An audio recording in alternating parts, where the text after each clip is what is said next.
വളരെ പ്രധാനപ്പെട്ട ചോദ്യമാണ് ശ്രീ പത്മനാഭൻ ഈ ചോദിച്ചത്. 2024 ഇവിടെ ഇലക്ഷൻ കഴിഞ്ഞില്ലേ? ഇവിടെ ഒരു പട്ടിക ഉണ്ടല്ലോ, അത് ആധാരമാക്കി അതിലെ ജെനുവിനിറ്റി പരിശോധിക്കാലോ, അല്ലാത്തവർക്ക് നോട്ടീസ് കൊടുക്കാലോ, ആളുകളെ ചേർക്കാം, ഒഴിവാക്കാം.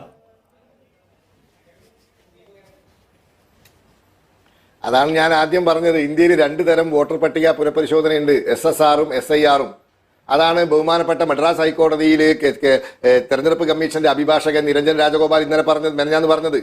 അതാണ് സുപ്രീം കോടതിയിൽ പറഞ്ഞത്, അതാണ് സുപ്രീം കോടതി അംഗീകരിച്ചത്. ഇതൊക്കെ സുപ്രീം കോടതി അംഗീകരിച്ചത് കൊണ്ടാണ് ബീഹാറിൽ SIR നടത്തിക്കൊണ്ടത്. ആർക്കും ചോദിക്കാവുന്ന ഒരു കാര്യം, 1.5 വർഷം മുമ്പ് ഞാൻ പാർലമെന്റിലേക്ക് എനിക്ക് എന്റെ MP തെരഞ്ഞെടുത്താണ്. ഞാൻ പട്ടികയുള്ള ആളാണ്. എനിക്ക് ആ പട്ടിക വെച്ച് കാര്യങ്ങൾ മുന്നോട്ട് പോയാൽ പോരെ എന്നുള്ള ലളിതമായ ചോദ്യം. അല്ലെ, ഈ പട്ടിക മുഴുവൻ തകരാറാണെന്നാണല്ലോ കോൺഗ്രസ്സുകാർ പറയുന്നത്. അല്ല, അത് ആധാരമാക്കി പരിശോധിക്കാമല്ലോ, ആളുകളെ തകരാറാണ്. പിന്നെ വേറെ അതെന്തിനാന്ന് നമുക്കത് മൊത്തം പരിശോധിച്ചാൽ എന്താ കുഴപ്പം? നല്ലതല്ലേ?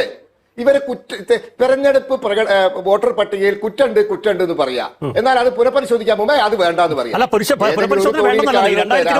എത്ര വർഷം പുറകിലാണ്? 23 വർഷം പുറകിലാണ്. അതിൽ ശരിയാണ്, എന്തൊക്കെ തരം രേഖകൾ ആളുകൾ ഹാജരാക്കി ആളുകളെ ബുദ്ധിമുട്ടിക്കാൻ വേണ്ടിയിട്ടാണോ? നമ്മൾ ഈ ഏറ്റവും വിരൽത്തുമ്പത്ത് ഡിജിറ്റൽ എക്കോണമി എന്നൊക്കെ കൊണ്ടുവന്നൊരു സർക്കാരാണ് ഈ പറയുന്നത് ഇത്രത്തോളം ബുദ്ധിമുട്ടണം ഈ പട്ടികയിൽ നിങ്ങൾ പേരുണ്ടെന്ന് പറയാം. അയ്യോ എൻ്റെ അയ്യപ്പദാസ്, എന്ത് ബുദ്ധിമുട്ട്! എൻ്റെ വീട്ടിൽ ഇപ്പോൾ വന്നോട്ടെ, ഞാൻ റേഷൻ കാർഡും എൻ്റെ ആധാർ കാർഡും എൻ്റെ വോട്ടർ പട്ടിക കാർഡും വേണ്ട എൻ്റെ വീടിന് നികുതി അടച്ചതും ഒക്കെ ഞാൻ എടുത്തു കൊടുക്കാം. ഈ നാട്ടിൽ എല്ലാവർക്കും അതിന് കേരളമല്ലേ? ഇവിടെ ഇതിനൊക്കെ ബുദ്ധിമുട്ടുണ്ടോ?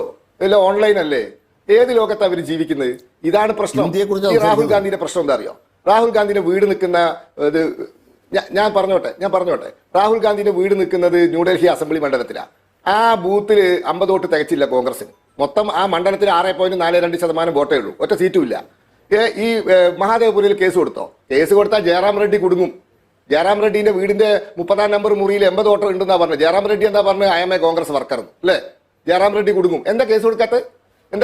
മഹാരാഷ്ട്രയിൽ ഒരു കേസ് കൊടുത്തു, അത് തള്ളി എറിഞ്ഞു. ആരാ കേസ് കൊടുക്കേണ്ടത്? മൊത്തമായിട്ട് ഒരാൾ കേസ് കൊടുക്കുക. ഓരോ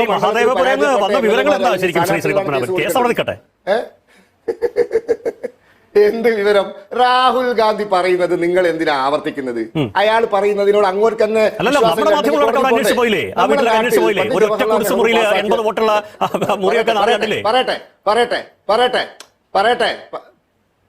പറയട്ടെ. രാഹുൽ ഗാന്ധിയുടെ മുതുമുത്തശ്ശൻ പണ്ഡിറ്റ് ജവഹർലാൽ നെഹ്റു പാസാക്കിയതാണ് representation of people's act. Pandit Jawaharlal Nehru ഉൾപ്പെടെയുള്ള കോൺഗ്രസ് മഹാരഥന്മാർ ഇരുന്ന് തയ്യാറാക്കിയതാണ് ഭരണഘടന. അതിൽ ഞങ്ങളുടെ പ്രതിനിധി ഒരാളേ ഉള്ളൂ, ഡോക്ടർ ശ്യാമപ്രസാദ് മുഖർജി, ഒരാളെ ഉണ്ടായിരുന്നു. അപ്പോൾ ആ ഭരണഘടനയിൽ ഒരു വ്യവസ്ഥയുണ്ട്. ഈ തെരഞ്ഞെടുപ്പിന് എന്തെങ്കിലും ക്രമക്കേട് ഉണ്ടെങ്കിൽ 45 ദിവസത്തിനുള്ളിൽ അതാത് ഹൈക്കോടതിയെ സമീപിക്കാന്ന്. അങ്ങനെയല്ലേ രാജനാരായണൻ ഇന്ദിരാഗാന്ധിയുടെ തെരഞ്ഞെടുപ്പ് റദ്ദാക്കിയത്? അങ്ങനെയല്ലേ കെ സുരേന്ദ്രൻ കേസ് നടത്തിയത്? 80 കള്ളവോട്ട് തെളിയിച്ചു, പക്ഷെ അപ്പോഴേക്ക് എതിർ സ്ഥാനാർത്ഥി മരിച്ചുപോയി. എന്താ കോൺഗ്രസ്സുകാർക്ക് ബുദ്ധിമുട്ട് മഹാദേവപുരെ കേസ് കൊടുക്കാൻ?